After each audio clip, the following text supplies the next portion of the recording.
안녕하세요. 매일 새로운 사연을 전하는 읽어주는 사연 라디오입니다. 구독과 좋아요, 많은 공유 부탁드립니다. 오늘의 사연 시작하겠습니다. 안녕하세요. 얼마 전 이혼한 30대 여성입니다. 법적으로 완전히 남남이 된 지는 한 달이 채 되지 않았고요. 그래서 그런가 아직 무뎌지지가 않아서 지금도 생각만 하면 속이 너무 답답하고 그래요. 그런데 주변에는 다들 좋은 일을 앞두고 있는 친구들만 있다 보니 제 속 터지는 이야기를 할 수가 없거든요.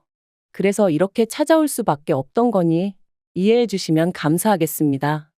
제가 이런 상황에 놓이게 된 연유를 이야기하려면 일단 남편이란 작자부터 어떻게 만났는지 말씀드려야겠네요. 남편하고는 같은 대학 선후배 사이였어요. 물론 알고 지내는 몇 년 동안은 남녀 사이라기보다는 그저 오빠 동생에 불과했지만요. 그러다 본격적으로 연애를 시작한 건 제가 사회생활을 시작하고 얼마 지나지 않아 어머니가 돌아가셨거든요. 그런데 저는 어머니랑 사이가 정말 각별했어요. 아버지가 돌아가신 이후로 어머니가 재혼도 안 하시고 저 하나만 바라보고 저 하나만 지극정성으로 키워주셨으니까요.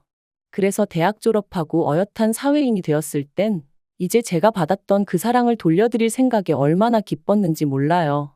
그런데 그렇게 어이없는 사고로 돌아가시고 나니 솔직히 별의별 생각이 다 들더라고요. 이런 말 뭐하지만 그냥 따라가 버릴까 하는 마음까지 들었다니까요. 그런데 그때 그런 저를 붙잡아준 사람이 바로 지금의 남편이었어요. 지금 돌이켜 생각해보면 그렇다고 뭘 얼마나 대단한 걸 해준 건 아니었지만 아침 저녁으로 제 안부 물어주고 저 힘내라고 출근길에 저희 집 앞에 들려서 커피 들려주고 그런 세심한 챙김에 제가 많이 의지를 하게 되었던 거죠. 그리고 이런 상황을 알게 된 외가 식구들이 좋은 사람 같으니 한번 만나보라대요. 참고로 아버지 돌아가시고 어머니가 저 키우시는 동안 외가 식구들의 도움을 많이 받았어요. 외삼촌의 도움으로 어머니는 계속해서 직장 생활을 이어나가실 수 있었고, 외할머니가 건물을 어머니한테 일찍이 증여해 주신 덕분에 경제적인 곤란도 피해갈 수 있었으니까요. 그래서 외가 식구들이 남편을 좋게 평가하고 있다는 사실도 제가 남편과 교제를 결심하게 된 결정적인 이유 중 하나였답니다. 남편과는 이후로 3년을 만났는데 만나는 동안 드라마에서나 나올 듯이 격정적이고 불같은 사랑을 한 것은 아니지만 그래도 늘 한결같고 별탈 없는 날들이었어요. 그리고 그때도 저는 제가 가장 힘들었던 시기에 남편이 제 옆에 있어줬다는 것에 대한 고마움을 간직하고 있었기에 결혼은 당연히 남편이랑 해야겠다고 생각하고 있었거든요. 그래서 남편이 결혼하자고 했을 때 고민 없이 좋다고 했고요. 그런데 시댁에 인사를 드리러 갔던 날, 솔직히 저는 여러 가지로 불편한 느낌을 받았습니다. 어머님 아버님 중 그나마 아버님은 워낙 말수도 없으셨고 그래서 잘은 모르겠지만 어머님은 아니셨어요.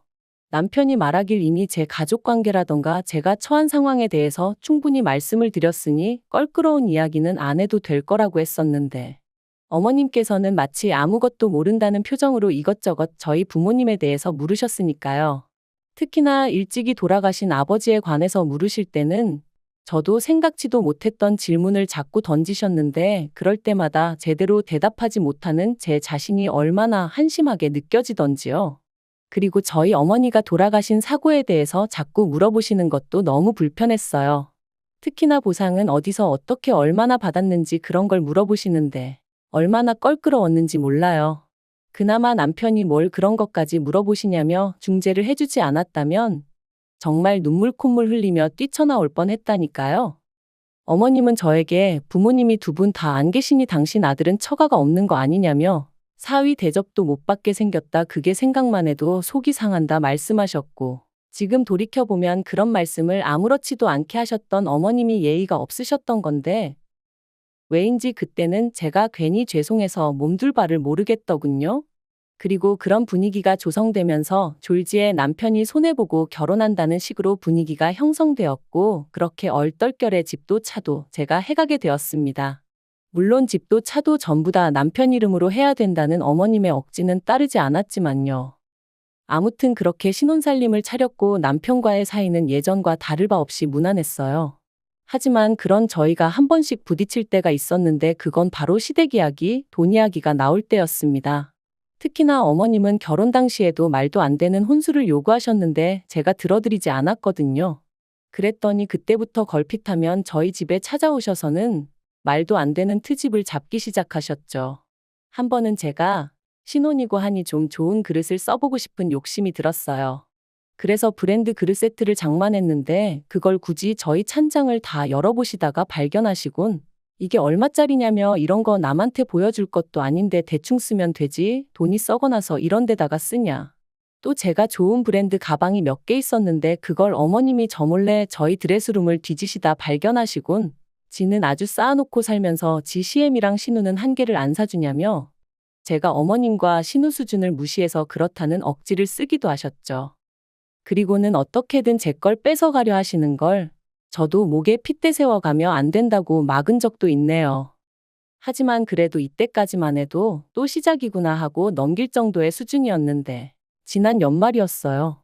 어머니가 돌아가시고 어머니 앞으로 되어 있던 건물이 저에게 왔는데 사실 말이 건물이라고 하지만 4층짜리의 소위 꼬마 빌딩이라서 제가 앉은 자리에서 떼돈을 벌고 그런 것은 아니에요. 그저 직장 생활로 버는 수입에 별도로 월세가 들어오니 조금 더 여유가 있는 정도였지요. 그런데 무슨 이야기를 하다가 그 월세 이야기가 나왔고 어머님이 제가 그 월세를 관리한다 하니까 그게 무슨 말도 안 되는 소리냐고 하시더라고요. 왜 월세를 네가 관리하냐 그러면 내 아들은 뭐냐 하시는데 저뿐만 아니라 이때는 남편도 황당함을 감추지 못하더라고요. 결혼 전부터 줄곧 제가 해오던 건데 그리고 건물이 제 거니 당연한 거잖아요. 하지만 이런 제 상식이 어머님께는 통하지 않았습니다. 어머님은 제가 남편을 무시하는 거라는 둥, 결혼했으면 공동재산인데 왜 저 혼자 독식하냐는 둥의 말도 안 되는 말씀을 하시며 저에게 화를 내셨으니까요. 그리고 이 일로 어머님과 제 사이에 감정의 골이 깊어져 연초까지 그 어떤 연락도 주고받지 않았죠. 설에도 찾아가지 않았어요. 아니 정확히 말하자면 어머님이 설에도 오지 말라고 하시더라고요. 제대로 반성하고 용서를 구할 것이 아니면 당신 눈에 띄지 말라면서요. 그리고 저는 반성할 일도 용서를 구할 것도 없었기에 어머님이 말씀하신 대로 찾아뵙지 않았던 거죠. 물론 남편은 그래도 그냥 말이라도 죄송하다 하면 될 거 아니냐 했지만 당시 제가 판단하기에 매번 말도 안 되는 어머님 말씀에 제가 조아리고 허리를 숙여대다간 평생 끌려다니며 살 것 같았거든요. 그래서 아니라고 안 가겠다 한 거였죠. 그런데 이때 저는 솔직히 남편이 제 입장을 이해해 줄 알았어요. 남편 본인도 어머님이 억지를 쓰고 계시다는 건 알고 있었으니까요. 아무튼 그렇게 설 때도 찾아뵙지 않았고 한동안은 불편한 듯 편하게 살겠구나 싶었는데 4월의 마지막 주말이었어요. 평소와 다름없이 느지막이 일어나 간단히 점심 식사를 하려는 찰나였는데 현관벨이 울렸습니다. 그래서 밖을 확인하니 어머님과 신우가 와 있더라고요. 황당했지만 그렇다고 문전박대를 할 순 없었으니 얼떨결에 집 안으로 그 두 사람을 들였습니다. 그리고 집 안으로 들어오는 두 사람의 눈은 말 그대로 이것저것 훑어보느라 정신이 없었죠. 늘 그런 식이었으니 별로 놀랍지도 않았지만요. 아무튼 제가 주스 한 잔씩 따라주고는 어쩐 일로 오셨냐 물었습니다. 참고로 남편은 주말 아침마다 축구를 하러 갔기에 그때 집에 없었고요. 어머님은 주스 한 잔을 거의 원샷하듯 들이키시고는 당신이 곰곰이 생각을 해보셨다더니 말씀하시기를 제 건물 1층에서 신우랑 카페를 해야겠답니다. 당신도 집에만 있기가 갑갑하고 신우는 체력이 약해서 직장 생활은 어려워하니 이참에 두 사람이 같이 카페라도 해볼까 한다나요? 그리고 제 대답은 당연히 안 된다였어요. 일단 제 건물에는 이미 카페가 들어와 있었고 그 카페 주인은 사촌 동생이었거든요. 그렇다고 공짜로 하고 있던 것도 아니고 월세 따박따박 내가며 하고 있었고요. 하지만 어머님이랑 신우가 그 자리를 차지한다면 단언컨대 절대로 월세를 낼 사람들이 아니었어요. 가족이니 어쩌니 해가며 그냥 눌러앉을 게 뻔했죠. 그리고 카페 일이라고 성실히 할 사람들도 아니었어요. 특히 신우는 대학을 졸업한 뒤 아르바이트만 전전하며 지내는 사람이었는데 그나마 아르바이트도 한 곳에서 6개월 이상 한 적이 없었으니 아무튼 멀쩡히 장사 잘하고 있는 사촌동생을 두고 제가 그 두 사람에게 자리를 내줘야 할 이유라. 아무리 머리를 쥐어짜내도 정말 요만큼도 떠오르지 않더라고요. 그래서 안 된다고 했습니다. 그랬더니 이제 이 일로 난리가 났어요. 어머님은 저더러 너는 CM이 알기를 뭘로 알길래 이거 하라 저거 하라 하면 한 번을 내하는 법이 없냐며 이래서 부모가 중요한 거다, 가정교육이 중요한 거다 하시는데 어이가 없었죠. 그래서 저도 그럼 신우는 부모님이 두 분 다 계셔서 저러고 사냐 했더니 이제 내 딸이 뭐가 어때서 그러냐며 악을 쓰시더라고요. 그리고 이때는 저도 부모 어쩌고 하니까 솔직히 눈에 뵈는 게 없었거든요. 그래서 어머님 떨어 차라리 저한테 부탁한다고 사정이라도 하시면 모르겠는데 저한테 뭐 맡겨놓으셨냐고, 뭐가 그렇게 당당하시냐고, 동네 양아치도 이렇게 뻔뻔하게 돈 뺏으려 들지는 않겠다, 뭐 그런 식으로 비아냥거렸네요. 사실 돈 몇 푼 가지고 유세 부리는 게 얼마나 꼴값이고 우스운 일인지 아는데 자꾸 저를 무시하고 드니까 저도 그렇게 말이 나갔던 거죠. 아무튼 그러고 나니까 어머님이 저한테 쌍욕을 퍼부으시며 신우 데리고 나가셨어요. 하지만 끝난 줄 알았던 상황은 끝이 아니었습니다. 한동안 심장이 벌렁거리고 가라앉지 않고 있었는데 생각보다 일찍 남편이 들어왔어요. 그리고는 좀 전에 어머님이랑 통화를 했다며 저더러 어머님더러 돈 없으면 납작 엎드려 기라 그랬냐는 겁니다. 어이가 없어서 당신이 아는 내가 그런 말을 할 사람이냐 그랬어요. 그랬더니 그럼 뭐 어머님이 거짓말이라도 하셨다는 거냐며 이러나 저러나 제 잘못으로 몰아갔고요. 그리고는 급기야 남편이 어머님 기분 좀 맞춰드리고 살면 안 되냐면서 어차피 저는 어머니도 안 계신데 그럼 그냥 시어머니를 어머니다 생각하고 따르면 되지 않냐고, 자기 어머니 그렇게 나쁜 사람 아니네 어쩌네 하는데 정말이지 뭐라고 말을 해야 할지 모르겠던걸요. 그래서 제가 어머님은 나를 딸처럼 생각해 주시냐 물었습니다. 당신이 보기에 어머님이 신우를 대하는 거랑 나를 대하는 거랑 같아 보이냐고요. 하지만 남편은 계속해서 어머님의 잘못을 인정하지 않았고 어떻게든 오로지 제가 숙이고 들어가기만을 바랬습니다. 그러더니 급기야는 한다는 말이 그러면 앞으로 자기는 회사 월급 받아서 전부 다 시댁에 주겠다대요. 어머님이나 신우나 어떻게든 돈을 벌어보려고 저한테 부탁을 했을 텐데 제가 안 들어줘서 이렇게 되었으니 그 책임을 자기라도 져줘야 하지 않겠냐면서 말이죠. 그래서 그러면 그냥 이혼을 하자고 했어요. 이혼하고 아예 시댁에 들어가서 당신 부모님이랑 여동생이랑 걷어먹이며 살라고요. 막말로 내가 무슨 자원봉사자도 아니고 당신이 지금도 우리 가정에 기여하는 바가 되면 얼마나 된다고. 그런데 이제 월급까지 안 가져오겠다 하니 그럼 내가 당신을 왜 걷어먹여야 하냐? 나 그런 취미 없다. 그러자 남편이 저더러 말하는 싸가지가 있네 없네 하더니 그대로 자기 핸드폰하고 차키 들고 나가는 거 있죠? 그래서 나갈 테면 나가라고. 그리고는 저도 바로 현관 비밀번호 바꿔버렸네요. 그런데 지 잘났다고 나갈 땐 언제고 다음날 저녁이었는데 현관문 밖에서 삐리릭 소리가 나더라고요. 그래서 인터폰으로 내다보니 남편이었어요. 그래서 제가 거기서 뭐 하냐니까 왜 현관문이 안 열리냐면서 비밀번호 바꿨냐고 성질을 내대요. 어이가 없어서 그래 바꿨다. 내 집인데 내가 바꾼 게 무슨 상관이냐 해버렸습니다. 그랬더니 저더러 진짜 해보자는 거냐면서 너 이러면 나랑 못 살아 이러는 거예요. 그리고는 자기까지 저를 떠나면 제 옆에 누가 있기나 하겠냐면서 애비애미 다 죽고 남편한테 버림받고 사람들이 얼마나 비웃겠냐는 거였죠.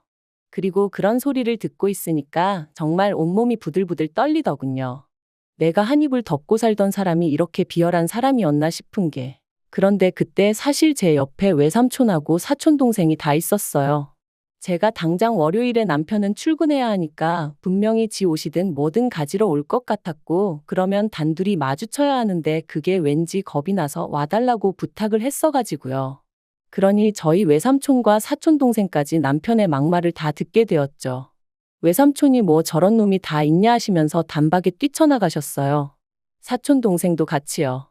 그리고 저희 사촌동생이 지금은 카페를 하고 있지만 원래 유도선수 출신이거든요. 그래서 동시에 두 부자가 남편을 가로막고 서가지고는 방금 뭐라 짓거렸냐 다시 말해봐라. 그러니까 저한테 막 퍼부어댈 땐 언제고 찍소리도 못하더라고요. 자기가 홧김에 한 말이지 진심은 아니었다 뭐 그런 뜻이 아니었다 해대면서 말해요. 그 꼴이 얼마나 우습던지. 아무튼 그런 소리까지 듣고도 남편이랑 살겠다 생각하면 제가 말 그대로 배알도 없는 X 아니겠어요? 남편한테 헤어지자 했습니다. 네 말대로 부모도 없지만 그렇다고 너라도 있어달라고 매달릴 만큼 나 궁하지 않다고 너 같은 건 트럭으로 갖다 줘도 싫다 그랬네요. 그리고 그제서야 남편이 사람이 살다 보면 말실수도 하고 그럴 수도 있는 거 아니냐며 자기도 제 말이 거슬렸던 적이 한두 번 있던 게 아닌데 자긴 다 참았답니다. 그런데 저는 왜 못 참아주냐면서 너무하네 어쩌네. 하지만 그러던지 말던지 결국 협의이혼으로 잘 마무리되었어요. 제가 타던 차 남편한테 준다고 했거든요. 그거라도 줘야 먹고 떨어져 나갈 것 같아서 그런 거니 바보같이 그걸 왜 줬냐 그러지는 마셔요. 저한테는 그런 거라도 주고 남편에게서 벗어나는 게 그 무엇보다 중요한 일이었답니다. 남편한테는 지금도 사실 연락이 와요. 자기가 반성 많이 하고 있고 시부모님도 신우도 저한테 많이 미안해하고 있다면서 이번 일을 통해서 우리 진정한 가족으로 거듭날 수는 없겠냐? 한마디로 개수작 부리는 거죠. 물론 저는 웃기고 앉았다고 됐다고 했고요. 그리고 어디 가서 죽어도 소식 전하지 말라고 했네요. 하나도 안 궁금하고 알고 싶지도 않으니까. 그래도 쪽팔린 것도 없나 봅니다.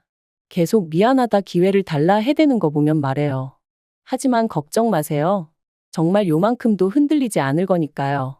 하늘에 계신 부모님이 저를 보시고 더는 걱정하고 눈물 찌으시는 일 없도록 살 겁니다. 제 인생은 제 거니까요. 긴 이야기 들어주셔서 감사합니다. 오늘의 사연은 여기까지입니다. 구독과 좋아요, 알람 설정해주시면 앞으로 더 좋은 사연으로 찾아오겠습니다. 감사합니다.